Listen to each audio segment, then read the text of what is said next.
ఇక నాకు చిన్నప్పటి నుంచి ఒక డౌటు. ఇప్పుడు మనిషి చనిపోతే ముట్టుడు కానీ అంటుడు ముట్టుడు ఉంటుంది. సో దాని తర్వాత ఆ మనిషిని దహన సంస్కారాలు చేసి వచ్చిన తర్వాత స్నానం చేయాలి, ఇంట్లోకి పోవద్దు. సో వాళ్ళని 12 రోజుల దాకా ఎవరు ముట్టుకోవద్దు, ముట్టుడు ఉండే అని అంటారు కదా.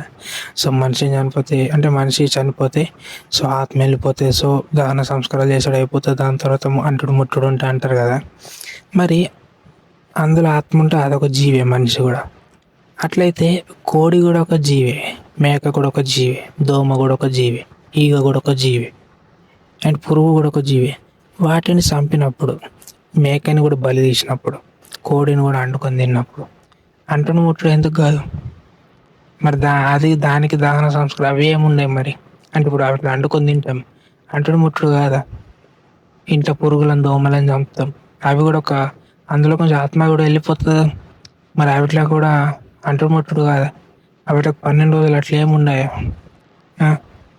మీకు తెలిస్తే చెప్పుర్రి మరి, చెప్పుర్రి మరి, నేను కూడా తెలుసుకుంటా.